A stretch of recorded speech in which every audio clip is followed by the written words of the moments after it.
I'm really having the fun kind of just stumping. You know that thing you did when you were 4 that was pointless and childish, and you did it anyway, where you would like flick the back of somebody's ear? Yes. Because you could, and there was really nothing they could do about it?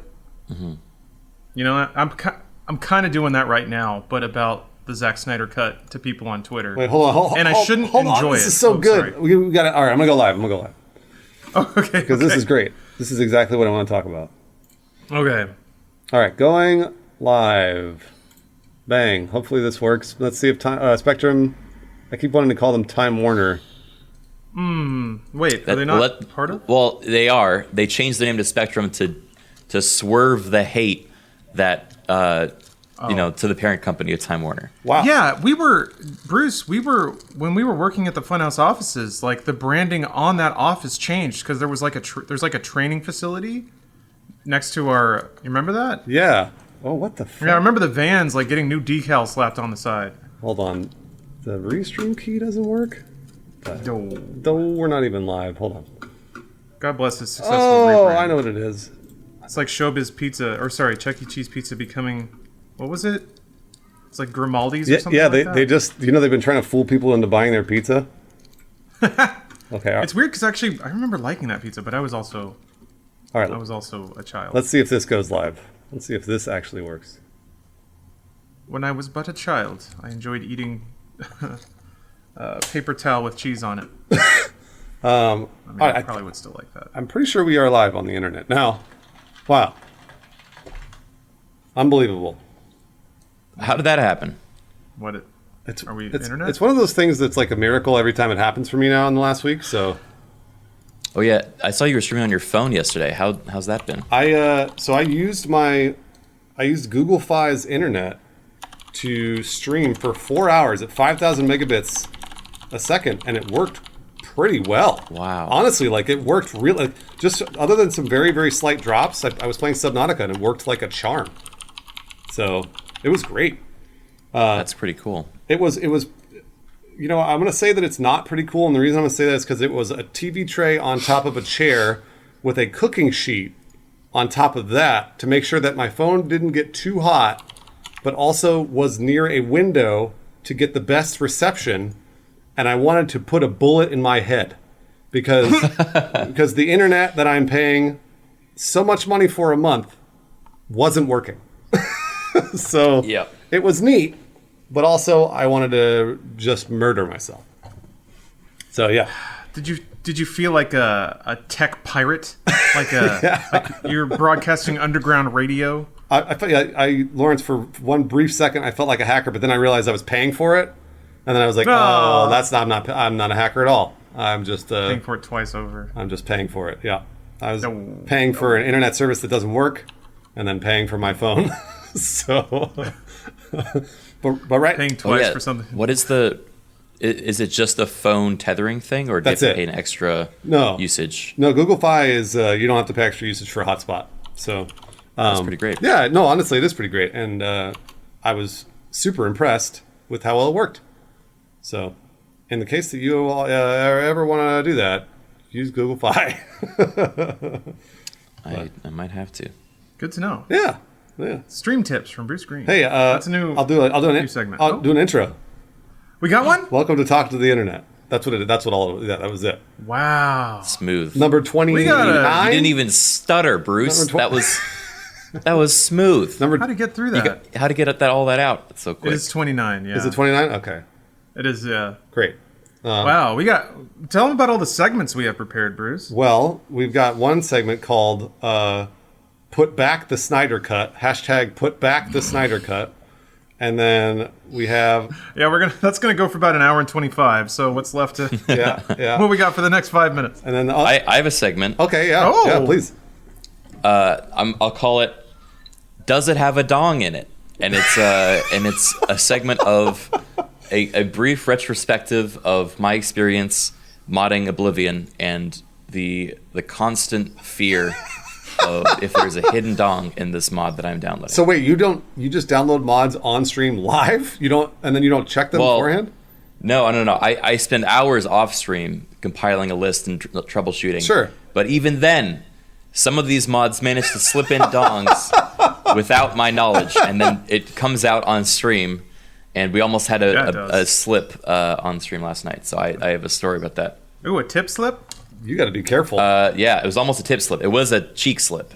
We saw some that's no big deal. Strong ass cheek. Man, I mean, you're allowed peen on Twitch, yeah? You just can't fixate on the peen. Right. It can't. You're allowed peen if it's a natural part of the game. If you're modding it into the game, though, that I think is where it. Well, but I think I'd be okay because I earnestly did not know it was there. Yeah. And I have good excuse, but still, I don't want to run that risk of slipping peen to all the viewers without a proper warning. So I think people know. I saw a big old penis in GTA. What? Really? Well, it wasn't big. Yeah, GTA 5, if the altruist cult up in the mountains. Oh, yeah. If you bring enough drifters to them, then there's a mission to, like, basically, kill them all. And some of them just aren't wearing pants. So, there's that. I think people, because, like, Witcher has sex in it and topless chicks and all that, but it's like 80s tasteful sex. It's all like silhouetted, you don't and like panning shots of caressing. Like if Kraken was like streaming a penis and was like, "Whoa, bros," and like, "Put your penis emotes up," and then everybody's like penis emoting and stuff, like that would be you'd probably get banned. Put your penis emotes up. Probably get, but I mean, like, where my dongers at? but since Kraken is obviously trying to make sure that it doesn't happen, then he won't get banned or anything. So okay, radical idea. I like to think we've rebranded this podcast just now. I didn't warn you guys, but sorry. Great. This is now a think tank and incubator for radically progressive Twitch streaming ideas. And here's mine for today. Mm-hmm. Let's put it up on the whiteboard, just a spitball, just to start. 24-hour meat spin stream. Okay. Oh God. The COS, but what? Well, I mean, but I didn't mod it. That's just what meat spin is. So if I just stare directly at meat spin for 24 hours. And then people have to give me money for that. What do you guys think? Well, okay, I actually have discussed this concept, not particularly that concept, but an offshoot of it before, where if you set up a webcam and the entire stream is just your webcam of you watching it, but there's no actual meat spin on your screen, that is acceptable. That's fine. To my understanding. Yeah, that's totally fine. Although I think the song is copyright, so that would then be an issue. But I think you could get away with doing a 24-hour stream of just you watching meat spin and then talking through your experience or your thoughts or, how you're feeling emotionally at the time. I think you could do that as long as you don't say what the URL is and put a link in or anything. Because you also can't push to the website. Yeah, you can't push to it. Yeah. So, but you can watch a man push into it. Well done, Bruce. We finally. It was right there, and he didn't hesitate. I mean, I gotta go for it. Yeah. Just like that man did to the other man on Meatspin. By the way, I'm not going to tell you what the URL is. I'm not going to tell you. You know, Bruce, it wasn't until you mentioned that I even thought about the penetrative aspects of meat spin. Yeah, I was always distracted by that part. Yeah, there's the forward-facing motion is always the thing that captivated my attention. So the windmill, if you will. The helicopter. Yes, the propeller. Yeah, the helicopter. Yeah. I mean, it's much like how you don't think about the inner workings of a windmill. You only think about the outer spinning. Like all the magic's going on behind the scenes. It's all the, it's where the grinding is, and producing of the grain. Oof. But really, all anyone thinks about is just the spinning wind. The talent, What? as it were. Yeah. Yeah. I just realized that normally this video on YouTube makes about $75 in ads, but this one's not going to make any money because it's demonetized.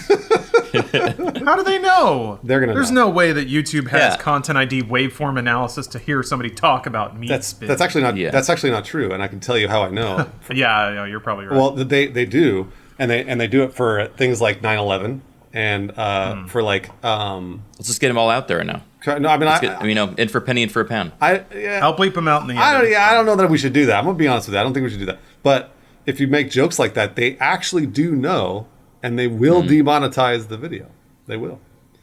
And they also flag you for then they flag potentially, you. That's correct. Content that is not suitable for advertising, and then you make a third of what you were making a year ago. Not that I'm speaking from experience or anything. Kraken is correct. Let's just say YouTube is a trash fire. And boy, am I glad I'm on Twitch. Yes. That's what I say. Big same. I have a question for you guys. I recently read an article from someone who was an intern at Google. It was like their third internship, and they were basically writing about the experience and the tech bubble in San Francisco and all that. And I realized when the author was describing the work accoutrements at Google, like the branded buses, the meals catered for, like dudes who will like play, or they'll like try to eat at every cafe on campus in a given day. Like that's their work day, as they just take it super easy. They work for 2 hours and then play video games. Like apparently this stuff is all true. I don't know how severe it is, but I did find myself being incredibly resentful that YouTube or Google, in fact, was operating that way when I'm putting content on YouTube and the ad revenue is just dying. So I feel like it made me feel like revenue that could have been going to me or to other creators was being used to subsidize a ridiculous kind of utopian fantasy of a workplace that the author argued was really just the reinterpretation of like the perfect 12-year-old boy's bedroom. I don't know. How do you guys feel about that? How like bless you. How Google or other tech companies may treat their workers when I guess Amazon's been under the fire for this lately. But specifically for YouTube, and given how much of a trash fire YouTube is right now, do you resent the company at all for having like lavish working conditions and high salaries? Kraken, why don't you go ahead? No, I mean, like, that's an interesting question. I mean, it's the perspective of like, if you're gonna hate them for being successful, then you have to hate the system of capitalism, I think. Like, this isn't a new thing that you can have experienced bad service from a company and then that company's still doing well, you know? Like, I think this is just one example out of many, many, many, many where, like, they don't really care what you as an individual user think. They care more about their advertisers and the, you know, their relations to the government in terms of how much leeway they're going to get. They care about, you know, being able to set a standard for children programming, for example, and being able to be like a safe household name that, you know, is going to stay relevant for the next decade. So, like, do I blame them as a company for focusing on the things that they care about? I mean, I don't know. If it's working for them, it's hard to say, no, you shouldn't do that. It's like, just a shame that it's moved so far from what it originally was, which was for the creators. So it's more just like, it's a shame that the system works that way, where they're rewarded for, you know, punishing the little guy as the little guy. Yep. I don't know. It seems like I'm blaming the wrong person if I'm to say that, you know, they shouldn't be enjoying good employee benefits. No, you know? no, I agree with Kraken. Because like I see what you're saying, Lawrence, and it's the same with Amazon's workers too. Like where like Amazon's workers are being treated like garbage, and Amazon's making money hand over fist. And so there's always the biggest spotlight on the biggest companies, and so there's always going to be a number of people being like, you're not doing the right thing here, and you're not doing the right thing here, and they're never going to be able to please everybody. But at the same time, it's like one of those things where like if you've always got your ear to the ground, and you then, because this is what I would do on a much smaller scale with Funhouse. I always had my sort of eyes on the comments, whether or not it was YouTube or Reddit or whatever else. And then the more comments that I saw, and the more commonplace they became, I started to go, okay, maybe I should actually reanalyze specific aspects of the business according to what those comments are. And then ideally, we'd reach out to either the people directly or, you know, do something in public that said, hey, we're listening to you. Hopefully this will help you realize that we do care. And it's the same with Amazon. Amazon should be going like, you know what? We have decided to now pay all of our Amazon workers time and a half for the next 6 weeks or whatever else. Or same with Google and YouTube, where they're like, you know what? We realize that all of our workers are working here. They work 1 hour a day, and then they get to chill out for another 7. So you as creators get an extra $50 a month, or, you know, who knows, right? And then at least it's something. It's like an olive branch that they're putting out to their viewers. But But on the other hand, it's so weird because if you're the CEO of Google and you're sitting there going like, they're just fucking complainers. They're just whiners. Like what? Like why do we have to listen to them? You know, and that's honestly, I'm sure like Bezos is like, I've just donated $4 billion to, you know, philanthropic causes. Why the fuck do I got to do this other shit? And that's when I feel like you start becoming out of touch. Is when you start thinking to yourself, this doesn't matter. This only the other things that I have done matters. You know, like so it's like when you're held to a different standard than anyone else in the world, and it's hard to reconcile that, I guess. Yeah. I don't know. You can see kind of both sides of it because I totally can. I would get defensive in that position too if I'm like, you know, why is it suddenly all my responsibility when I've never interacted with this cause or these individuals ever? Right. But, you know, I don't know. Like, for me, I think it would be like get your own house in shape first before looking to others. I don't know if that's a saying. I feel like, but, you know, for an Amazon to say, okay, we're having issues with, you know, keeping everyone in our company like safe and satisfied, then I think I would be first reinforcing that pillar before then looking outwards. So I feel like YouTube's probably in that similar position where, I mean, Google's always been this way. They try out experimental kind of directions, and then they let it, you know, float for maybe 3 months to a year, right? And then reevaluate if it was actually useful. And if it is, they double down. If it's not, they just cut it and forget it exists. Like, you know, there are so many examples of this. So you look at like the Google Cardboard or like, you know, but I don't know if you know, is Google Glass still a thing? But there's tons of you know, Google one-offs. So I'm sure with YouTube they function that way too, where they have like a ton of different, like YouTube Gaming was like a thing for a year and a half or less, and then vanished again. So I think it's probably also hard for a company of that size to like have rolling updates be, because everything feels like a trial. I don't remember the last time YouTube's been so steady that I know what to expect a month or two later. It's like everyone's kind of given up trying to predict what it's doing. Yeah. No, and that's why I think that's why people are shifting to Twitch, because while Twitch is also unpredictable, it is at least talking directly to your audience. And and candidly, every time I talk to YouTube about this, whenever I talk to YouTube about like, hey, my CPM, and this is months ago, but like whenever CPM is really, really low, or like, I don't understand, like, why are the ads not running, the blah, blah, blah, they would always say, they'd literally just redirect me. They'd be like, hey, don't worry about that. They would say like, hey, you know what? Try out subscribers on your channel, or try out Super Chat. And like, I was always like, but what about the other stuff that YouTube has lived on for 15 years? And they're like, no, do the subscriber and Super Chat. And I was like, okay, all right, well, never mind. I'll go to Twitch. You know, like, and that's that. I mean, it's funny.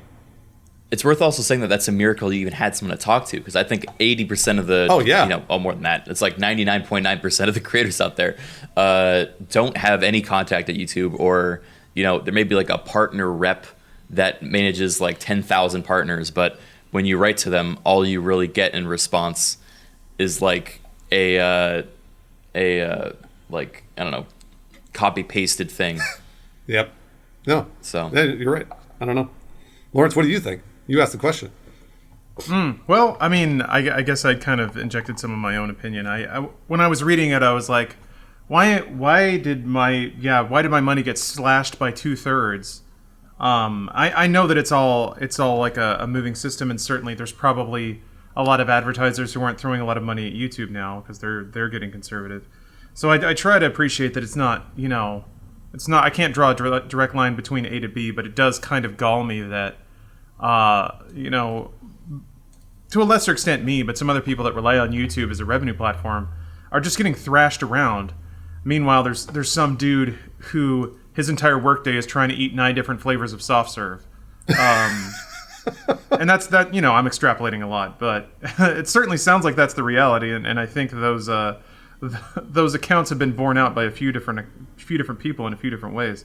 So it's a little frustrating. Also, I think yesterday YouTube just kind of announced their new YouTube Select ad pool, which is like kind of their version of YouTube Preferred, another another like group of very brand safe channels that they're going to use to try to target big dollar advertisers. Oh, I didn't know that. So, yeah, it was a pretty small headline, but it's there. They announced it ahead of the upfronts, so I guess they want to make sure that the information's out there. Okay. Yeah. Yeah, I don't know. I don't mind it because kind of like you were saying, Bruce. I'm just thankful that that Twitch, at least by its definition and by its architecture, is a platform where the revenue goes direct from the viewer to the creator. Which it's weird. I guess YouTube just didn't start that way. They wanted to get in the ad game, and it seems like Twitch is trying to, which kind of scares me. To some degree, I can't fault Twitch for trying to open up other revenue streams, especially when I'm sure they get a whiff of like how much those big ad deals are worth. They probably want to take a chunk of all Twitch subs and be breaking in, Ford and McDonald's money. So I can't fault them for trying to grow the business, but it does sort of scare me a little bit. To some degree, though, I appreciate what Twitch did because, Criken, I think you'd mentioned it earlier. They ran these like bonus windows where they were actually incentivizing creators and streamers to run more ads to try to get their ad volume up so they could sell more ads. The way I see that happen on YouTube is if I upload a video and have it algorithmically place ad breaks, it puts one every 2.5 minutes. Yeah. Which is inhuman. It's ridiculous. So my thing now is I'll go through YouTube and just delete out like 80% of the ad breaks it automatically adds in just to make it like a fun viewing experience. Yeah. So yeah. It's I think it's just like the fewer interested parties the better, because that means fewer bites get taken out of the money, and then the creative process and the support process and the interaction between creator and viewer is so much cleaner. Because Bruce, kind of what you were talking about, it gets messy when you have to consider multiple, as a producer, you have to consider multiple audiences. So there's your actual audience, which arguably should always be the most important. Actually, not arguably. It should always be the most important. If you're not making content people want to watch, what are you doing? Which, I've actually seen tons of productions where the goal was not to attract an audience or even create a good product, those get weird. But once it gets more into the YouTube side of production, then you're like, okay, now you have to make the advertisers happy, or you have to make the content in a way that's advertiser appropriate, so that if an advertiser looks, they might want to buy it, and then that can sometimes be at odds with what viewers want. Then you have to be careful of what you say and how you comport yourself. You have to be careful of how this content gets reacted to within your own company and things like that. And it just gets messy. It's nowhere near as clean as I think people like to think it is, which is, let's just turn on the cameras, make fart noises for an hour and a half, and go on with our day. Yeah. Although that'd be cool. That's what I was gonna say. That's what Logan Paul go to the suicide forest, and it's like that blew his business up even further than it already was. So it's like, it's such a weird. That's another thing too with Twitch and YouTube. Their scale is so big that you can have so many different creators on so many different sides. You can have Ryan's toy review and then also Logan Paul. And both of them are blowing up. And it's like, I don't know whose responsibility it is at YouTube to go to Logan Paul and be like, what the fuck are you doing? And then punish him and punish his ads. But then also they've got Ryan's toy review, who's this 8-year-old kid who's blowing up, and it's just doing toy reviews, and it's totally so it's weird that there's not accountability across the board. There's only accountability at specific times and for specific people. Yeah. It's the same with Twitch. It's the in terms of banning people and suspending and stuff like that. That's what I've seen as well. So, what are you going to say? Yeah, what are you going to say, Craig? I'm trying to formulate my thoughts because I think to some degree there's kind of two different things at play. One is you can have global rules on your site, but then it's hard to enforce those all across the board because there's always kind of exceptions. Those exceptions usually result in a couple of your top performers that are get some more leeway than an average Joe would, so to say. Yeah. And so then you need a team that is intimately aware of every going on for anyone that is in that role of your exceptions, so that you can catch a mistake they might make before they make it, or if they do make it, then respond to it quickly and efficiently. Yep. And also have open communication with them so that there is some sorry, Reddit's always distracting me when I'm trying to talk. But yeah, I don't know. It's interesting to me because I think Twitch is the same way. It's like, you've got like the top 1.1% of streamers that have like a direct line with Twitch, and so when they step out of line, there's kind of a PR huddle on like, how do we deal with this, as opposed to like just the rules of Twitch or the rules of YouTube applying across the board, and that's just the reality of any entertainment industry. Yeah. It's like the people that garner the biggest audience that supports both the platform and their individuals will play by different rules than everyone else. That's right. Lawrence and I were just having that conversation right before the podcast, before you hopped on the call, Craig, and we were just talking about like, because I was like, man, because I've been doing this for a while in terms of like in television and stuff like that, and I was like, it's just so weird to me because people that are seen as bigger or seen as a sometimes they're the talent that's supposedly supporting the show, like Charlie Sheen with the 2.5 Men. They are treated completely and they could do whatever the fuck they want because they are looked at as the breadwinner for the entire production. And it puts people in this really, really scary position of power where, like if this person isn't completely and totally mentally there and mentally sound and like actually cares about other people and like wants to help, then they can fuck everybody's day and fuck everybody's week and year. And I mean, like, and we're talking hundreds of people in that production that and eventually they replaced him. They had to, because he was becoming too much of a liability. And that blew my mind, because that means that from the very, very top, the top of that network, I forget, was it ABC? I can't remember what network it was, but the top of the network had to say, we have to get rid of this person because he's ruining people's lives. Like, he's ruining this production, and it had nothing to do with the show's quality. The show's quality was great, but it was all behind the scenes. And I remember being like pretty impressed by that. So yeah. No. Well, that leads us to our next segment. And Criken, I did brief you shortly on this before the podcast. So I didn't want to put Criken on the spot. So he's aware this is happening. Bruce and I both agreed, and then Criken also later agreed. I think mostly through omission. I never agreed. Well, yeah, this is part of the bit that Bruce set up, is that he's like, when we get on the show, I'm going to say I don't agree. And I was like, okay, Bruce, if you want to put me in that corner, that's fine. Not part of it. You want to just do that to me while we're on air, that's fine. If you want to do that, I think that's a good idea. But Bruce and I did agree, and then Criken, because he did not disagree strongly enough, also agreed that we would Is that all... how it works? Is that going to hold up in the court of justice? Oh, yeah. That we would all actually call someone out right now. So we're going to... Bruce and I already did it, actually. We did it before the podcast. So now it's your turn. Criken, it's your turn to let us know who's the next Charlie Sheen?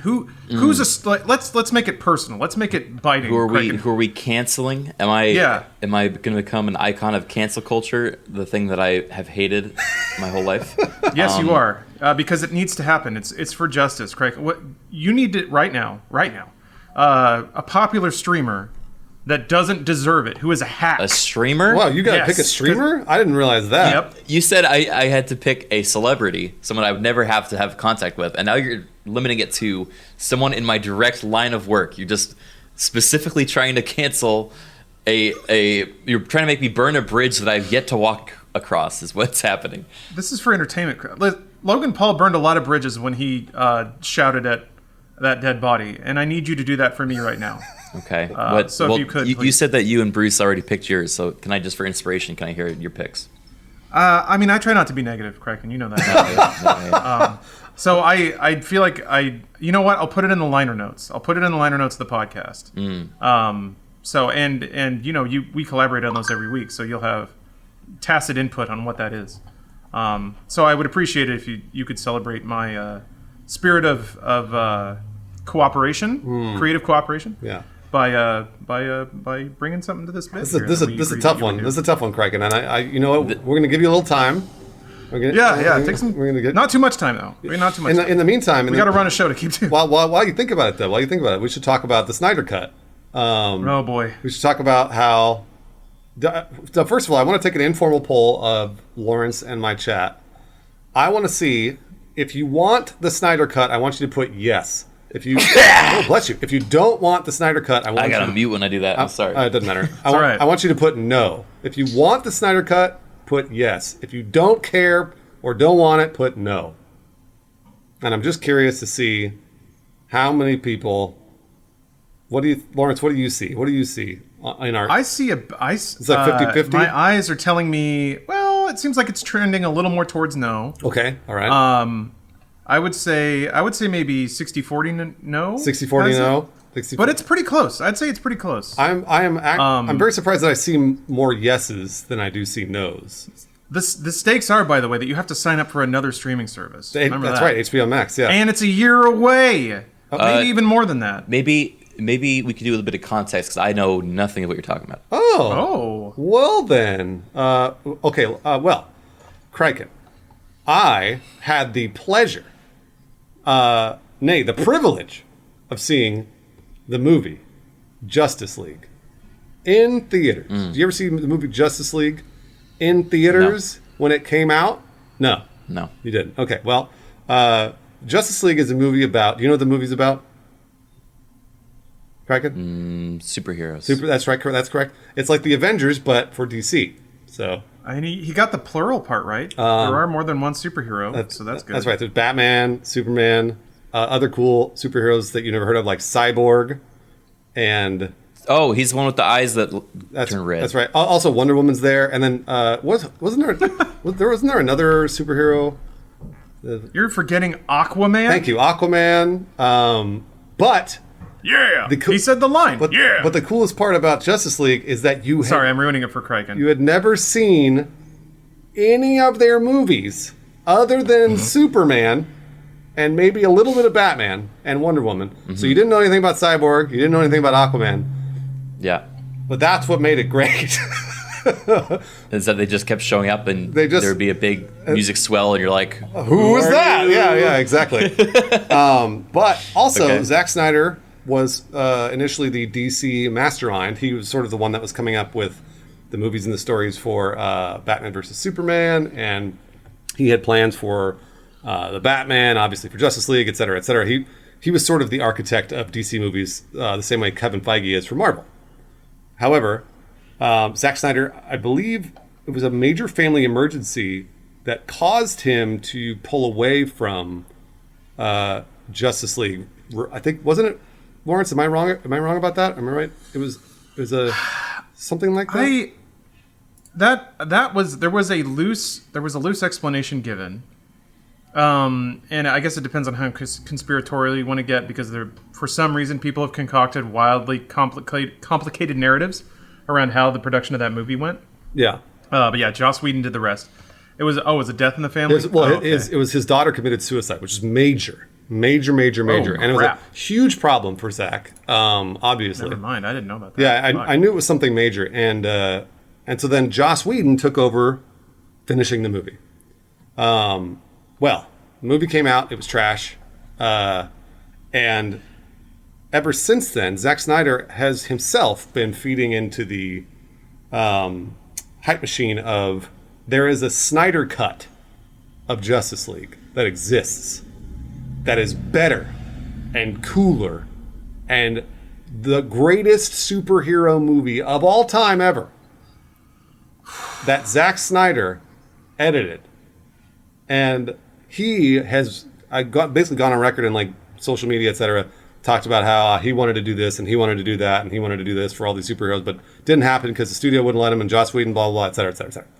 So now people have been begging. I think that would burn a lot of bridges for him. He didn't do it in a mean way, but it was like one of those underhanded, like, I was going to do blank. And everyone's like, oh, it's going to be it would have been so much better. Anyways, so the internet's been going crazy about the fact that the Snyder Cut is going to be much, much better than the movie that we saw in theaters. People have been begging DC and Warner Brothers and Zack Snyder to release the Snyder Cut, and they've finally done it. They have said there will be a Snyder Cut, and it will be coming out on HBO Max next year, but you got to sign up for HBO Max. So. And watch Justice League again. Yeah. but more of it. So I was just curious to see if anybody really was excited about this and would care about it. Sounds like Crichton knows nothing about it. Yeah, I'm one of the no's. So, but Lawrence, I don't know. What do you think of it? I'm just astounded that, like,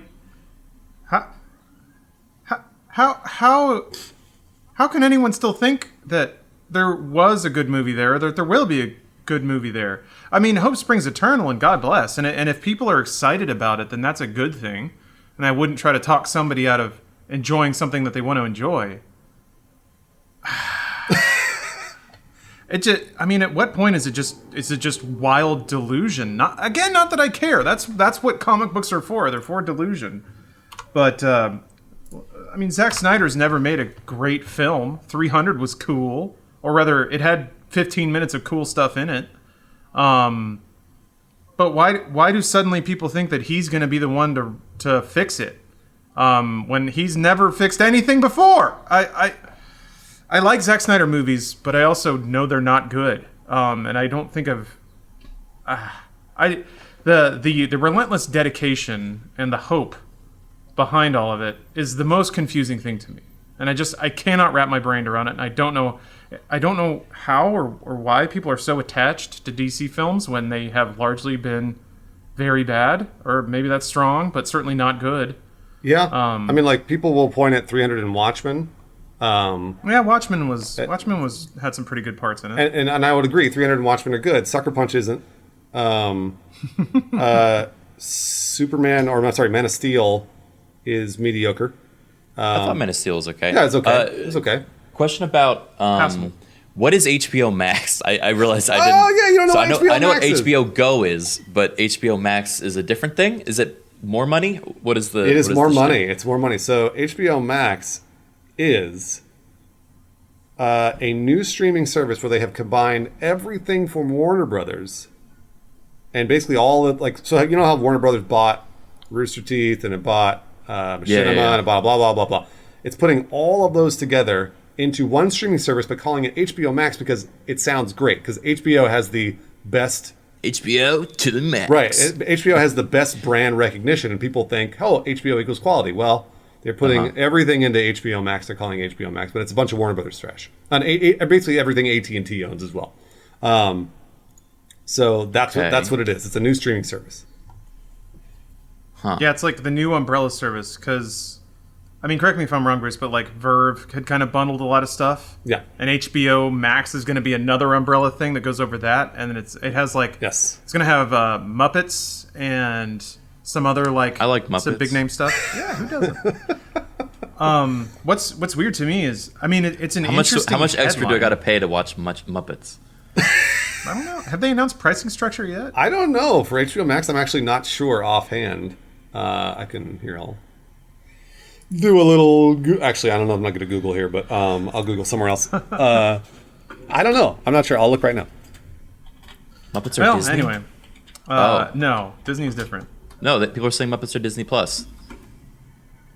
Pretty sure HBO Max announced a new Muppets show. Are Or they Sesame Street? pulling the proverbial Kermit in half between HBO Max and Disney?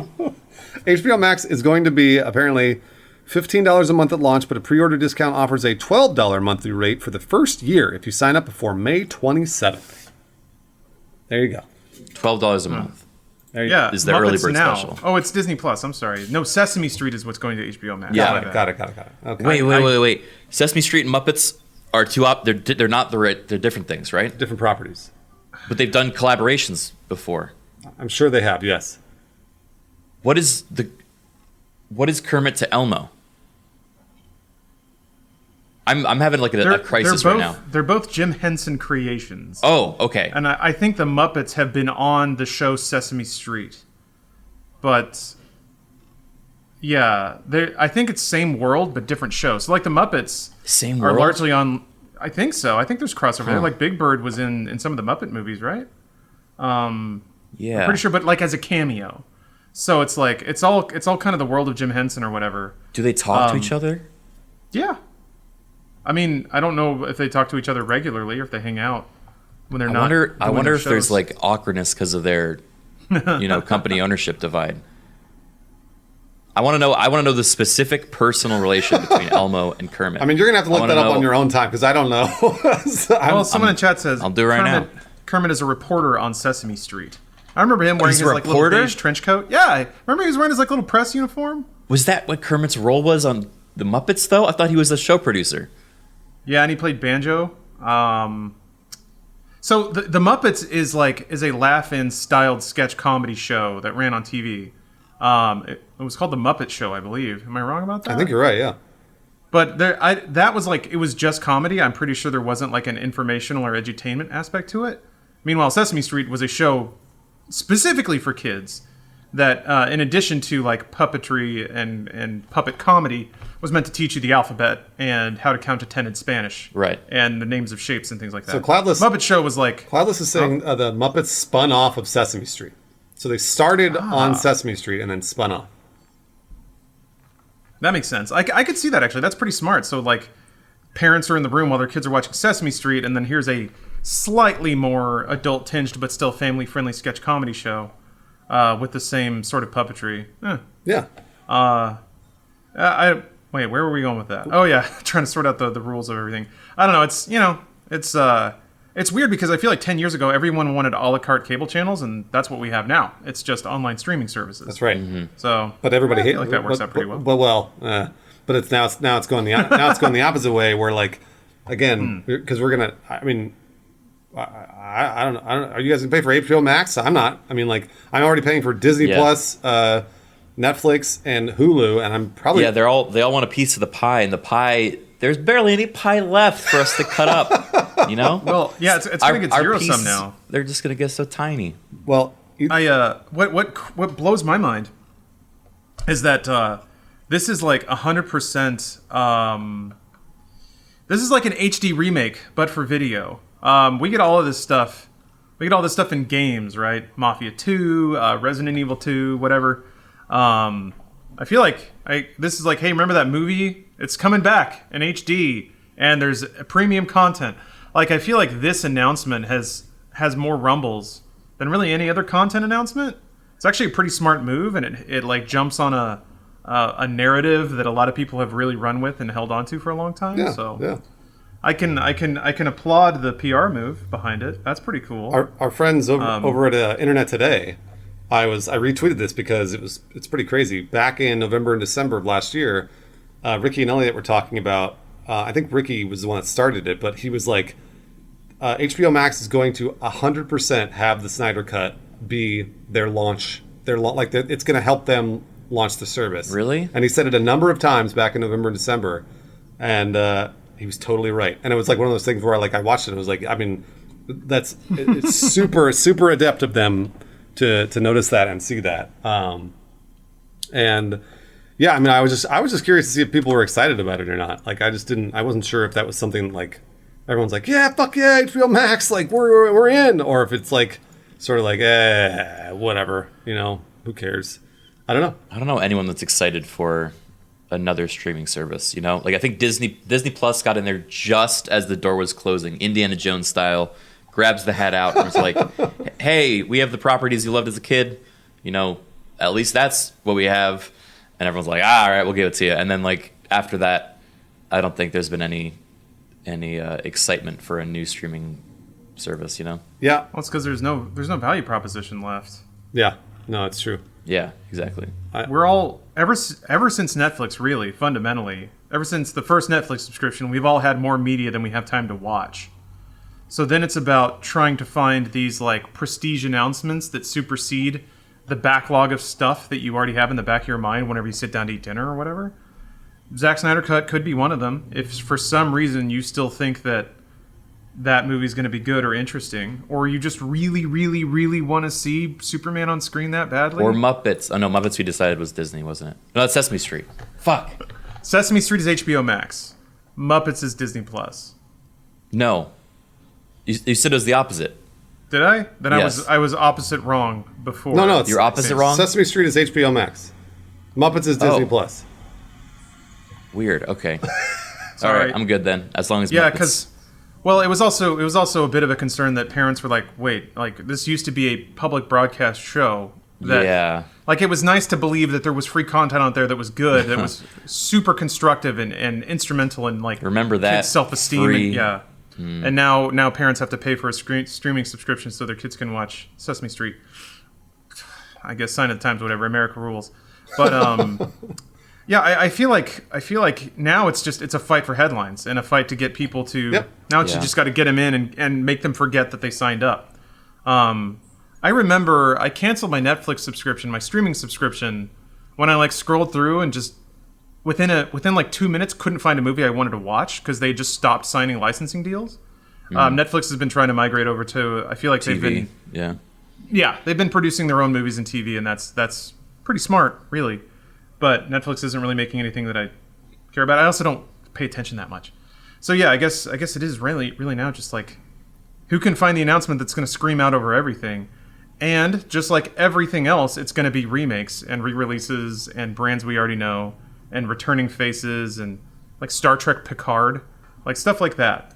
It's like, hey, remember that old thing? It's back. Give us money, please. I love the idea of like relaunching a franchise and just like picking the name of the person that people liked from the original to just remind them, hey, he's going to be in this too. Like it's... Oh man, it's like if they're gonna do like The Simpsons 2, Homer. Well, it's one of those things though. I mean, like because it's funny because everybody I know, every single person I know in this business and my friends and we all laugh at this. We all laugh at, oh, that's so funny. They're just always making remakes and always making sequels, blah blah blah. And then everybody goes and sees them and pays for them. Mm-hmm. So yeah, no fucking wonder they're making that shit. It's just like it's so funny because like I'll hear people bitch about Disney. They're like, oh. Disney. I'm tired of Star Wars, I'm tired of Marvel, blah, blah, blah. And then they go and see the movies. And I'm like, what the fuck are you doing? Don't go see the movies. Like, if you watch that Wrinkle in Time, baby. If you hate it, if you're tired of it, you got to stop going because otherwise they're going to keep making it. And that's like, I always point to Christopher Nolan because Christopher Nolan, after Batman, has only made original properties. And to me, that's really cool. That's a really cool thing that he's done. He's turned them into huge blockbusters for the studio, which is... That's not at all common for most movies that we see nowadays. True. So. Yeah, and he's been able to market them as a Christopher Nolan film. Yeah. And, people go and watch it because they're just a fan of his style. He's a fan of the creator, Yeah. So. Oh, someone in chat brought up a good point. I think it already scrolled past, unfortunately. I would like to credit it. Where'd it go? Anyway.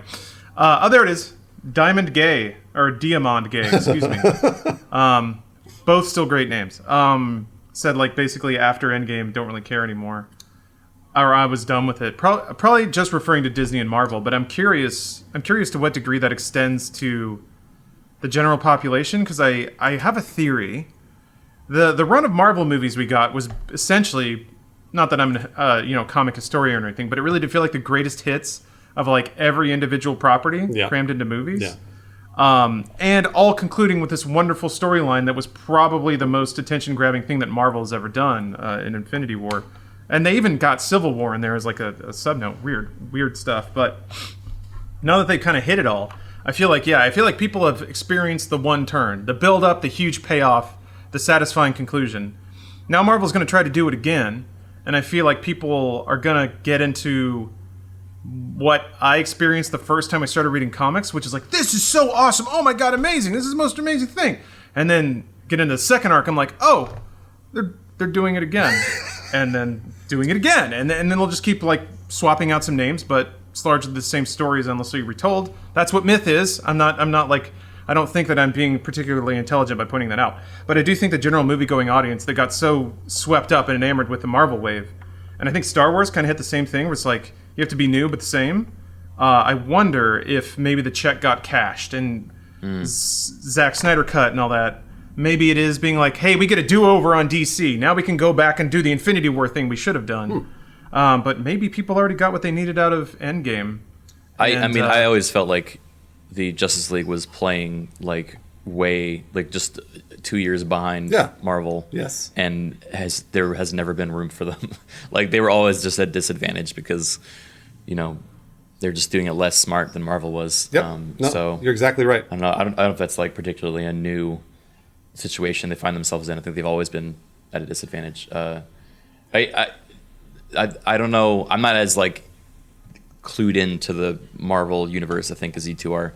So could you walk me through kind of where we are in the timeline of like, you know, Marvel, like the Marvel mega plan, you know? Well, like I know there was the Infinity War like arc, and then now there's this new thing. I had assumed that this new thing was just going to be like one-off, wrap up. I didn't know they're going through the whole thing again. They're going through another phase, they call it. And basically what they're doing is they're wiping the slate clean of the superheroes, you know. So like the Captain Americas and the Thors and I'm sure they will appear in movies, but they're not. The movies aren't based on them. They're pushing forward with new or recently introduced superheroes like Captain Marvel, and obviously Spider-Man's not new, but they're doing it. Spider-Man, and they have like the Eternals, and they have Shang-Chi, and like stuff like that. So it's a whole new phase, and Lawrence is probably right. It's probably going to turn into another time travel, galactic, crisis, et cetera. And it honestly just hinges on whether or not the movies are good. That's all. It's really all it hinges on. I'm here for it if the movies are good, and if they're so they're wiping all the like current Avenger characters. People are saying that Thor is still going to be in it. Okay, but so everyone besides him, are they just going to like reintroduce a new cast? I feel like they've already played their ace cards. Like who is left in the Marvel universe besides like the big heroes that we all. Well, so this know. is. I mean, I'm not a huge comic guy. No, so it's a great question, and you're right. Like I'm going to go back to pointing at Iron Man, where nobody knew who the fuck Iron Man was, and then they made the movie and went, well, that was a good movie, and then they made other movies and they're like, those weren't bad. So that's what they have to do with us again. I think like Lawrence was just saying, I think it's going to be really hard. I think it's going to be way harder than it was when they released Iron Man.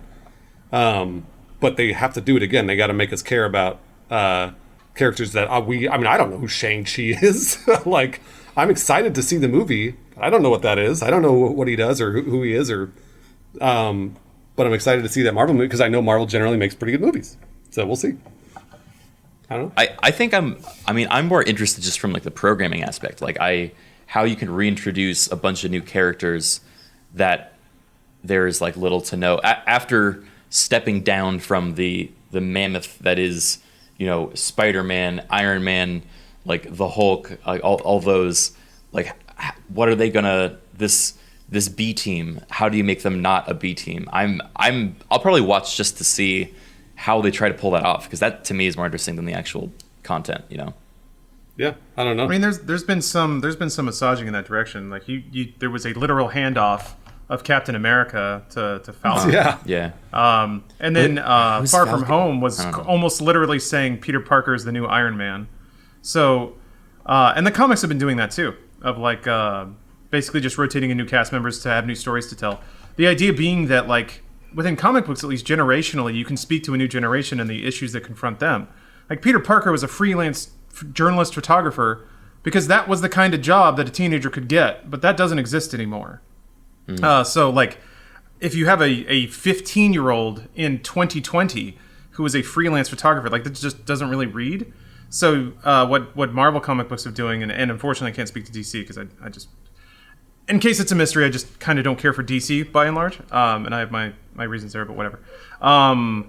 They will like cycle out their lead heroes with new characters, so like Ironheart instead of Iron Man, things like that, to try to make them more appealing to new generations and also tell stories that are more applicable to new generations. So Marvel could certainly do that. Iron Man's cinematic arc was kind of him confronting his own self-destructive lifestyle and his absentee father, sort of, with middling success across the 3 Iron Man movies. Those are maybe themes that don't resonate with the youths of today. So they can have a new Iron Man, Peter Parker, step in and deal with millennial problems like old dads that don't want you to date their hot daughters and things like that. So I think that's where the magic comes from, is retelling the same story under new themes and a new framework that make them resonate with a new audience. Theoretically, that's what the next wave of Marvel movies could do. it's amusing to think about the Zack Snyder cut in that in that context, because how possibly could they reframe that garbage pile of a movie to be something interesting? But it'll be fun to watch them try. I can't wait to get, like, I just realized this would be a cool album title, Edge of Blackout. I gotta drink just enough to be conscious, but barely, and then put on the Zack Snyder cut. Also, 4 hours is a long time to try to maintain. It's 4 hour long. I mean, I think that's. Did anyone officially say that? I'm not sure. So by the Zack Snyder cut, this means we're not cutting anything for it. No, they're adding. We're just putting all of the footage in the editing bay, and then just letting it play, and you'll hear them say, "Cut! All right, I'll do it one more time," and then just cuts to the next scene. I don't know. Well, the announcement was it was all post. It was all post. Like, they're going to go in with editors and post effects teams to rework the movie. Do people not remember that Batman vs. Superman was a movie Zack Snyder made and was 2 hours and 45 minutes long, and it's painfully boring? It is like and also critically panned, audience panned. Everybody hates it except for Greg Miller. Yeah. And it's just like it's like one of those things where, like, how do they? I don't know. To me, it just seems like there's 100,000 people out there that are like, yeah, and then that's not a lot of people. 100,000 people is not a lot. Yeah, and then everybody else is like, in the scheme of things. Everybody else is like, okay, whatever. Yeah, sure, go ahead, put the movie out. I don't care. Batman v Superman does have a director's cut. Oh, sick! Oh my gosh! No. Oh. All right. Is this longer? I guess Yeah, that's what how director's long cuts is are. the director's cut? Yeah. I can't wait for it. I can't wait for it to be at. I would and this is not for the sake of debate or for the sake of argument. I would really like to hear from somebody who acknowledges Batman v Superman wasn't great.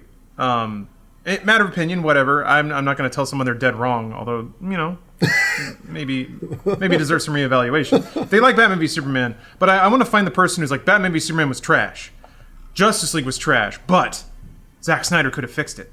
Like, I wonder how somebody can reconcile those two ideas about knowing that Zack Snyder made Batman v Superman and it was very bad, and then Justice League, for some reason, the omission of Zack Snyder made everything worse. But the studio was holding him. Lawrence, the studio was holding him down. The studio was holding him back in Batman v Superman, and Zack Snyder finally gets to do what he does best, which is make 4 hours long movies. Well, okay, this may be a sensitive topic to one of us on this podcast, but Game of Thrones. I think there's a no. Oh no! Actually, I wasn't going to go there, but similar. He's going to call somebody out. It's time. Cancel culture. Cancel him, Kraken. Drop the hammer. If I was going to cancel someone, it'd be you, Lawrence, for making me pick someone to cancel. Oh, that's a 180. Okay, I'm calling you out. I didn't ask for this bit. You forced it on me, and then you backed up. You said I would cancel someone, that everyone else would jump on it. So go ahead, jump on it. Jump on your own sword. I can't believe I'm finally getting canceled. I can't believe it. I knew Congratulations. I knew it. For years I said, everyone's working against me. And no one believed me. It's because my thoughts are too independent for you, Kraken. That's why you got to come at me like this? My problem is I'm too independent of a thinker. Wow. You're too individual. Yeah. People attack the insurgent. You're the white blood cell, and I'm the... No, wait. Yeah, wait. Is this a good analogy to make right now?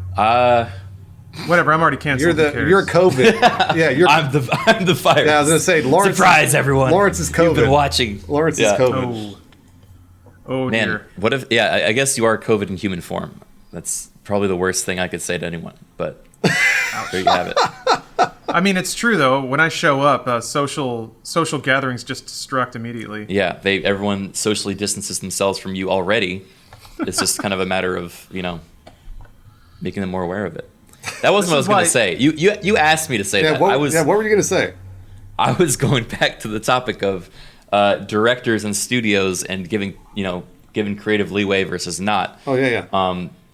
Because I was going to say a good example of this, I think, is the prequels of Star Wars with George Lucas. Oh yeah. Because the original Star Wars, George Lucas did not have his way. That's correct. In every way he wanted. Yeah. He had the world, and then the studio kind of tempered it to make the original 3 movies that everyone loves and feels like are a perfect story. And then in the prequels, he's like, all right, but I get to do it my way. And then suddenly it's like... trash. Yeah, it's just like midichlorians, and it's like global politics, trade federation, tariffs, and like a bunch of stuff that, could be done cool, but was a little too, I think, heavy-handed and also trying to be a kid's movie. So I think the same thing could be said for this whole Snyder situation. It's like there's a devout set of followers that really like Snyder's creative vision. And then people are just assuming that anything bad is coming from the studio, when I think there's often actually good, studio input that, if you look at the original Star Wars, is kind of how that happened.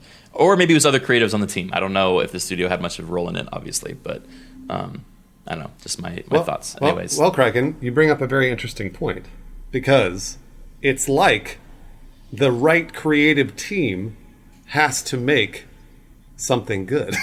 Because basically, you're right. Now that you say it that way, it's a very safe take. No, it's not about your take. It's more about the fact that, like, in some cases the studio helps. In other cases, the studio actually really does hurt. Like, it really does. Like, sometimes they'll water it down too much, and it becomes like, they're selling it to all audiences, so they're making it for nobody.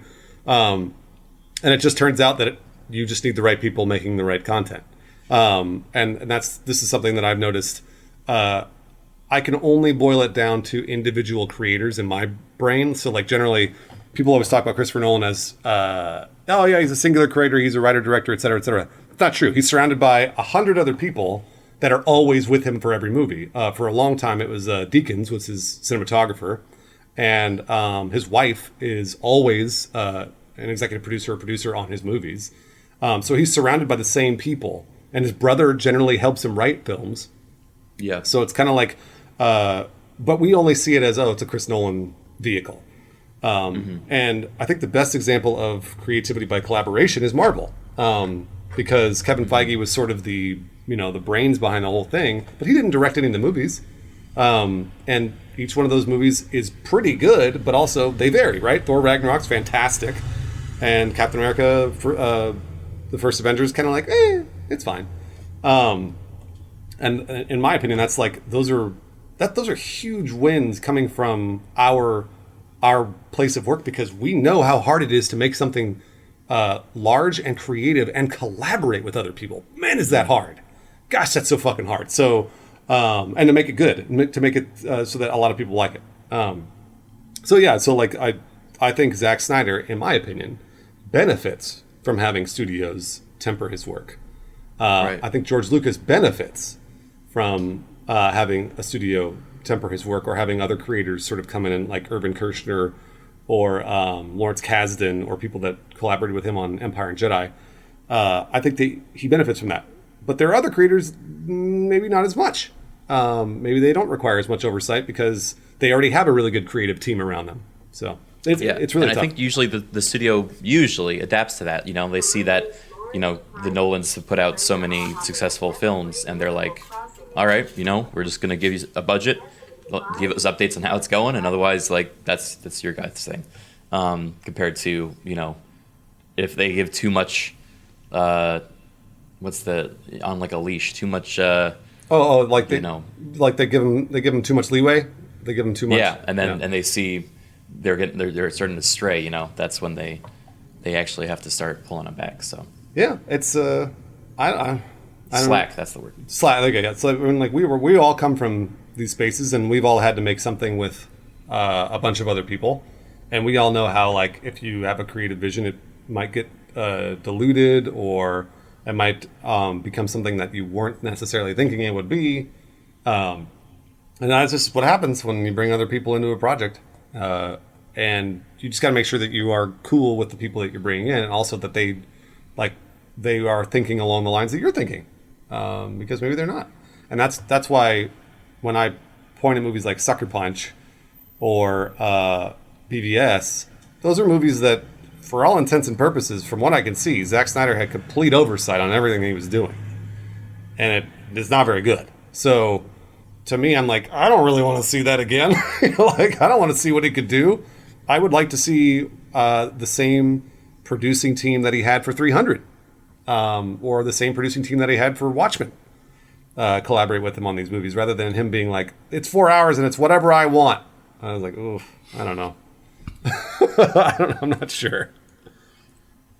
But if that's what the audience wants, Bruce, good point. Isn't the audience right? Because the audience demanded that Sonic the Hedgehog change, and it did, and it was good. So if the audience is smashing their phones, tweeting that they need the Snyder Cut and they want the Snyder Cut and they know that Snyder's going to do this, who are we to say that they're wrong when all the evidence says that the crowd is always right? I hadn't actually thought about that, but the I told you so like power of Sonic. being right about Sonic is probably having a destructive effect on 100%. like on audience culture and instructing a studio to change. You know, it's like, well, look what we did to the Sonic movie, and then that's going to become the narrative for I don't know how many franchises. But the fact is, they didn't do anything. Nobody did anything. They didn't. They just complained. Yeah, they that complained. was their power, and it quote unquote worked in their minds, I'm sure. Oh, that's interesting. I got to think about that. Lawrence, you bring up a fantastic point about Sonic because I didn't mean to. Whoops. no, it's a really good point. I mean, because like Sonic the movie, in my opinion, I don't know that the movie is any better or worse because his look has changed. It definitely. I think it's better. It's better. No, I'm not. What I just said. You mean like the movie, yeah. like the story or the writing or the Oh. it doesn't affect that shit, obviously. But yes, he definitely looks better, 100%. I think it helps the movie if he looks better. But I don't know that it was like, oh yeah, well now the story's better because he's got bigger eyes. Like, I don't know. I'm not sure that I feel that's. like Story's better. You can buy into the character more, maybe. Yeah. Yes. Yeah, totally. Dude, brilliant idea. We launch our own streaming platform, but we have the original Sonic the Hedgehog cut. That's a great idea. Also, it's only that movie and this one podcast. Does that exist? How are we gonna get our hands on this? Yeah, we gotta find it. Are we gonna break into Sony and? Yeah, I'll get my turtleneck sweater. I'll get my beanie. We'll figure it out. All we need is a square rug and a ladder, and we can get it in anywhere we want. I would love to see the original Sonic cut with whatever his Sonic is, his real life teeth and little eyes, Yeah, the and real Sonic that we deserve. and then see if that, like, we should have a blind watch test because I've never seen Sonic yet. I haven't seen Sonic, so I haven't either. What? So what I want to do is, Lawrence, if you can find the original Sonic cut, I'll watch them Okay. back to back and then tell you which one was better. All right, fair. Yeah. Yep, we'll do that. We'll absolutely do that. Give me a week or two. I might have to go to the second page of Google search results, but I'm sure I can figure it out. I don't know. When the whole Sonic thing went down, there were a lot of think pieces kind of implying that if we give too much control to the masses, then like that'll be the death of creativity and stuff like that. And also on some level, it was It was another shadow battle in the fight between like I don't know. There's people that invest pretty heavily into this weird shadow culture war between I guess progressive content. I don't know. It got mixed up in this whole like Wait, Sonic did? yeah. It's not explicitly connected. It's more like people should not brigade to have changes made in that way, and to do so felt like it was empowering the audience. If they just vent negativity, then they get their own way. This has been an issue in like to make it on a micro scale. Been an issue in like game community circles where like game creators will change a game or make certain design decisions, and then people will get really mad. Like if to be specific about it, there are a lot of instances where like if a game gets released in the West, an anime girl will be wearing slightly more pants than she was in Japan, and people get very, very upset about this. Call it censorship and all that. Right. So the concern is that if creators are seen changing their output because of community reaction, and especially if that makes the product perform better, there is concern that then there will be a movement in entertainment companies to change their creative output based on how people complain, and then that has concerns that it will inhibit the progression of media and matters of representation and gender equality and all that. There was concern about that. So like that's something I don't know where I'm going with that. Aside from there is that concern out there. Well, Lawrence, allow me to blow your mind, and maybe Please do. maybe this has already happened in an industry and a venue that we consume every single day, known as pop music. We may be already years and years and years ahead into that with pop music because it's like a lot of people complain about how it's being made for the masses, and it's like it all sounds the same. It's all the same chord progressions. It's all the same artists and songwriters and producers, et cetera, et cetera. Well, it may already be happening, and are you okay with it, or are you like, fuck pop music? I don't want to listen to anything by Justin Bieber ever. It's all trash. I will only listen to Neutral Milk Hotel, and and then from there, like, are you the one that's leading a revolution, or are you just sort of like shouting into the abyss? I don't know. I'm not sure. To make the analogy complete, you would have to argue that Justin Bieber is causing societal harm because of his creative output. That's true. I mean, I hate to make it sound, oh my gosh. Yeah, and that poor flamingo. Sorry, a flamingo just bombed right into it like a bridge. Oh, he's okay. And collapsed into the water. Yeah. It's interesting. I feel like there are a couple of examples. Somebody in my chat pointed out that, yeah, like, oh, fucking Christ, that bird hit that wall so hard. That, like, Bethesda, shockingly, was recently in a bit of a pickle because of Doom Eternal. They added de novo anti-cheat, which made the game inoperable on some machines. So they actually announced today. Because the online multiplayer. Okay. Because of multiplayer. And actually, Marty Stratton, again, had to get on Reddit and type a 2-page post trying to calm people down. Not to sound like I'm trying to be dismissive of, like, if you bought a game and then a patch makes it inoperable, that's shitty. Yeah. So yeah. Wait, I don't know if they removed it today. They announced their next update will remove it. So that's another instance of the internet being angry and then a company pretty much quickly moving to adjust. So I don't know that's necessarily a bad thing. Yeah. People are getting drunk on power now. All right, hey viewers, look, we're with you guys, all right? No need to make any angry comments, okay? We're here to work with you. We want to help, bring you entertainment. Just please don't tell us you don't like what we're doing, because then we're gonna have to change it. Kraken's about to get canceled right now. I could smell it. I could smell it in the water. And I'm trying to get out ahead of it. Getting out ahead of it. I'm already apologizing before I do anything wrong. So they're in our chat. I can see them getting ready to type "cancel Kraken." They're already typing. They've been typing it the entire time. Oh yeah, and also id Software admitted it was entirely their decision and Bethesda had nothing to do with it. So it got mixed up with a lot of people who were mad at Bethesda and just wanted a reason to yell at them. Yeah. So it gets complicated as it turns out. Bruce, I really like the point you made, though, that creators often voluntarily change and alter their product to make it perform better. All the time. Yeah. So that's something that I feel like gets lost in some of those discussions of, like, sure, the Sonic the Hedgehog creators had their vision of Sonic, but once they got the backlash, they probably looked at it and were like, okay, this movie needs to make money. I mean, I think the animation studio went out of business before it even came out. So, oh jeez, I don't know that there was a lot of face saved there. But when it comes to, like, altering output, often that's voluntary. I mean, even the id Software thing. Everyone likes to imagine this narrative where a big oppressive corporation or a big oppressive viewership, some kind of oppressor, forces somebody to change their creative output against their will. Where I feel like more often than not, sometimes those changes are made because they're balanced in the wake of everything, and the creator agrees and goes along with the change because they know it'll make the product better in the end, or perform better in the end. Whether or not that's better to your individual tastes is kind of separate. So that's something to think about, something to acknowledge, I think. I mean, I'm sure, Kraken, how many times have you been making a project, like a larger creative project, and somebody's come in and been like, hey, we got to change this one thing.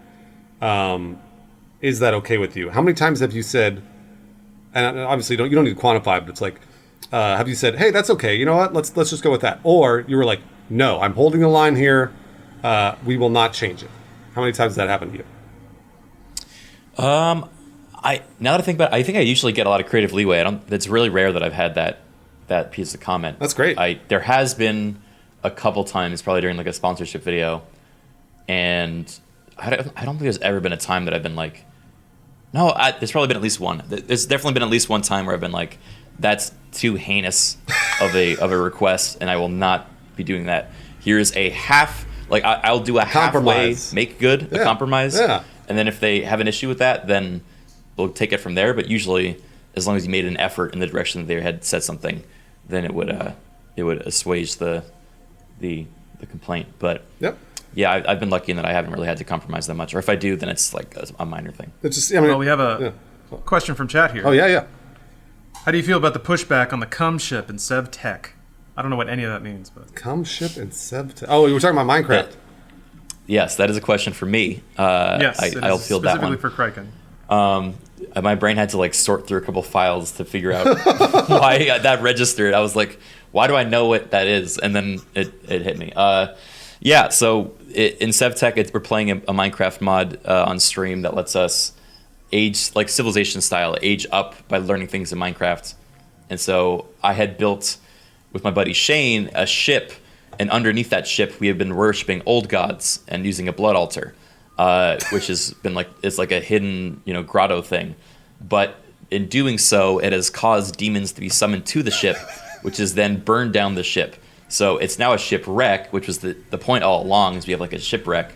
And then recently, another person on the server, Gmart, had aged up to get to the industrial kind of revolution. And in doing so, invented Steam.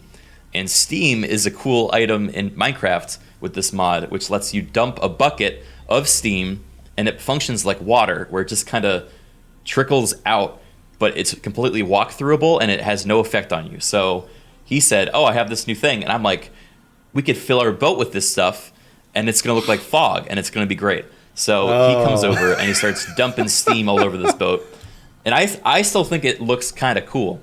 But chat is convinced that now it's a cum ship. All right. Because it's just this, like, milky, viscous liquid that's leaking out of all the holes in my ship, and like it's just pouring out of every orifice, and it's just permanently there. So I don't know why this was brought up on the podcast, but here it is. That's my cum ship story. Well, no, it's not. What they're saying is, so now the chat is. Did you get pushback on a sponsor or something because of that? No. Oh no, it's just a thing. Chat. No, laughed at. this. I was going to say. Okay, I thought it was topical for some reason. It isn't topical. It's just a comment on Twitch. I'm going to attempt. All right. I'm going to attempt to make it topical. Okay. All right. Chat is saying they are part of the creative process when you're streaming, and that it's called the cum ship, but Kraken doesn't want to. So what does Kraken do? Does he compromise with the chat and call it the ejaculate ship? Or does he hold the line and say, no, it's just really cool fall? Well, I hold the line also because I know the more you deny something, the more Twitch chat loves it. So I'm willing to them to have their little fun toy if I just keep telling them that it's not what it is. Did you hear that? That is amazing. Hey, this is Creator is the one of the smartest creators I have ever heard and met, by the name of Kraken. He's using the chat's emotions and manipulating that. Get what he wants. Unbelievable. canceled. Too smart. Broke the meta for Twitch. Yeah, I think that's probably what they were getting at. Is that you have to change your creative direction. I mean, and on a much smaller scale, a very, very much smaller scale. That's what that is. Like Twitch stream is that. You got the audience there, and they're like, no, name your Pokemon Dick, and you're just like, okay, all right, I'll name my Pokemon Dick, and then you got to deal with your Pokemon Dick for the rest of the game. Oh. But and that viewer stops watching 10 minutes later. Right. Like, I got what I wanted. And leaves, and then they bail. Stuck with it. Yeah. But there's, I think, the larger scales, like with like Lawrence and I, when we worked at Rooster Teeth or Machinima, or work with larger brands like Pringles or whatever else. I'm not saying Pringles is a problem, but those sorts of things. Then it becomes weird because then there's money involved, and when there's money involved, then it becomes a really weird. It's like there's an underlying agreement that when you're like, hey, I'm gonna, like, again, just for the sake of argument, Pringles says, we want you to wear this helmet that feeds you food, and Kraken goes, what? I would never do that, even though Kraken did it. This is, and I would totally do that too, by the way. But imagine that, like, you were like, well, that's not at all on brand for me, and they $10,000, and you go, all right, I'm willing to compromise my brand just that much to get me to continue making my own brand outside of Pringles. And that's what movies are. That's what television is. I could guarantee you that there are thousands of emails about every single movie you know and love, where the studio is sending an email to the producer or the director that's like, you can't make the Bran the fucking king. And they're like, we're going to make Bran the king at the end because that's what fucking Martin told me to do, and that makes sense, and it's a good little subversion, etc. Like, you're going to be bad. I promise you there are those emails that exist for every single thing that you've seen or love or whatever else. And it's I always think it's amazing that a creator can make something that fulfills almost everybody's desires when it comes to what it is, because they had to get through all that. And holy shit, is it hard. It is so hard. Man. I agree. Yeah. Speaking of compromised visions, I can't remember. Stop me if I talked about this before, but Batman Forever. All right. Oh yeah. So, recently read the novel, and then compared it with the film. I'm gonna reach my conclusion early and then back it up. We need a Joel Schumacher cut of Batman Forever, and I'll tell you why. If you recall Batman Forever, we've all seen it a lot. There's a lot of imagery of like an open diary in the movie, and never knew why, because it's not really justified at all in the film. It is a film. I'm going to use that word. Turns out if you read the novelization, it's supposed to lean into a guilt complex that Bruce Wayne has, because one of the last things he read in the diary that his dad wrote was that Bruce had insisted that they go see a movie that night when his parents got shot. So when young Bruce read that after his dad was dead, he blamed himself, and then in the book developed a suicidal complex because of his guilt. Huh. He was going out and fighting criminals all night, hoping that one of them would actually kill him and remove him of his guilt. And when he reached this epiphany, he then self-actualized as a real Batman and decided he would go out and fight for justice instead of trying to fight his suicidal tendencies. Now in the film, what we get is a throwaway line from one Bruce Wayne who just says, "When I saw his diary, I realized he'd never write in it again." And that's it. Now, I posit that all of the diary imagery was left in the film because that was how the character was supposed to be written. Then at some point, somebody at Warner was like, Batman can't be suicidal! Yeah. And just chalked it all out of the film. And then one line just paved over the gap, and that was it. And because since the rest of the movie is such a masterpiece, we never questioned it as a movie-going audience. But here's the deal. I think that's a pretty cool interpretation of Batman. And also, there have been other interviews with Val Kilmer where he's talking about his portrayal as Batman. And he said something to the effect of, like, Batman's not a character. Like, I had to act that role like anyone in the audience could put themselves in my place because all I was a cardboard cutout. I'm not... I think his line was like, I'm not Batman because nobody's Batman, when it came to, like, other Batman actors claiming to be Batman or whatever. Right. And then I was like, well, that's true, Val. However, there is a version of that movie where Batman is a character, but unfortunately you didn't get that screenplay.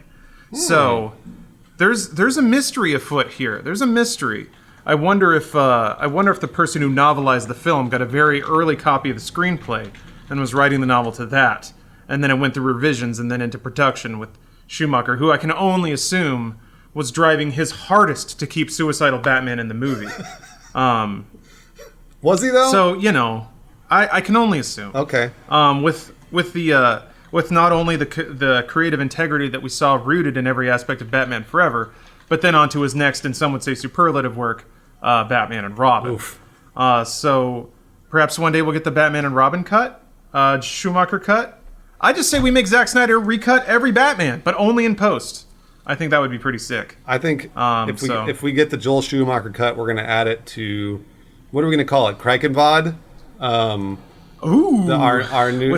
Why am I the face of this now? Because people love you. That's why. Oh, that's true. Yeah. You give them just enough so they keep coming back. And not an inch more. We'll call it Kraken Max, and it'll be the original Sonic cut, the Joel Schumacher Batman Forever cut, and then this podcast. Now, how fast? That's well worth the money. How fast do you think Sony lawyers would bang down our door if we were to release the original Sonic movie just on our own, like, pay gate streaming software? That might be the fastest lawsuit ever. It's a. I think the more fun wager is how long does it take them to find out? Like if we launch the whole thing, Shockingly fast. I mean, okay. I feel like one of these assholes watching this thing would rat us out immediately. Yes, they would. With the potential for any sort of bounty. Yes, they would. I have no question about that. 100%. The people in chat are all snitches, and you know what they say about snitches? Snitches get stitches. So, Bruce, that's TOS. You cannot threaten our viewers. What? Even if we would love to give them stitches. I'm not threatening them. Can't say that. I am not threatening them at all. I'm just You're letting right. you know It's a promise. there is a phrase. Promise. Well, so Kraken Max comes out in July for we got a let's say $30 a month. We're gonna tease it at CryCon. We're gonna Yeah. show you a little sneak peek. Oh, So make sure to come to CryCon. I know everyone's canceled their conventions because of the epidemic. I'm happy to say CryCon is not canceled. Oh wow, Yeah, Yeah. no, we're just gonna do it anyway. that's bold. It is bold. You know, you got to make a bold decision. We looked at the financials and we said we'd make more money if people still bought tickets than if they didn't. You're right. So we're gonna have the convention. You're right about that. Also, masks. You don't need masks when you go to CraigCon. Yeah, that's uncomfortable. Yeah, we're gonna have a big swimming pool. Let's all just get in and go buck wild. So we put everybody in an 8x8 room that's recirculated air for about 4 hours. Everybody's got to crowd around and watch the clips off my phone. Yeah. The sneezing competition comes after the first hour. Oh man, CraigCon's gonna be a hoot. I can't wait. It's gonna be a hoot. I am really excited. By the way, admission for CraigCon is $500 a ticket. I just wanted everybody That's to true. be aware. Unless you're getting the VIP pass, which comes with its very own. I don't know. I got nothing. I was just saying, it comes with your. I ran out of creative juices. It comes with your very own COVID swab that you put up your nose. Oh, yeah. But it's like it's just a swab. It's not part of a testing kit. No, Yeah, no. no. It's just something you can jam up into your sinuses if you want to. You guys got it wrong. It's not testing for COVID. It has COVID on it. So you put it up your Oh! nose. It's like a vaccine, but it's not. You can be patient zero for Yeah. $5,000. We will make you patient zero. Dude, again, this is an incubator. This is an incubator podcast. Of course, yeah. Here's another show for Crymax. Crymax is the name. A reality show where contestants have to get COVID as fast as they can. Oh, jeez. Like- oh, God. man. We can film it at CryCon. This is great. All 'cause right. We'll already have everyone there. We'll have everybody Just there. run into a hospital with your mouth open going, ah! Just I mean, will that Pac-Man. work? Is that the Taking most efficient way? I don't really know. deep breaths. You're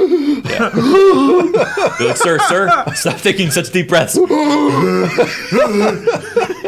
Oh, my God. I'll be following, like recording on my phone, wearing a hazmat suit. Boy, this is... I can't wait That's for messed up. CryCon and Crymax.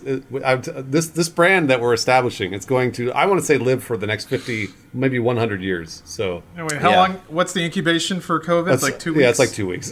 It'll last We at got least 2 weeks. 3 weeks max then. 3 weeks. People got to be watching something when they're in the hospital, right? Well, sign up for go to crymax.com or whatever. I don't know how to spell it yet, but crymax.com. That's where you can sign up. I don't know how to spell our website yet. Just keep Googling until it shows up. I'm sure we'll make it eventually. All right, that's the end of the podcast. We made it to the end. Hey, YouTube. Even though there's only a few of you left watching on YouTube, we appreciate it. Thank you very much for watching and listening on your Spotify and your iTunes, reviewing the podcast whenever you get a chance. Thank you for listening to Talk to the Internet, number 29. Am I right? 29. 9. 29. Yeah. 29, I've seen and some we're still comments. feeling fine. Damn We gotta right. do a rhyme after every one now. That's the new thing I'm starting. All right. Oh, I can't wait to find out what you do for 30. All right. 30. Feeling flirty. I ruined it. I'll save that for next Yeah, time. you got to do it next one. All right. Yeah. We'll see you later, YouTube. Bye, everybody. Bye, YouTube. Love you.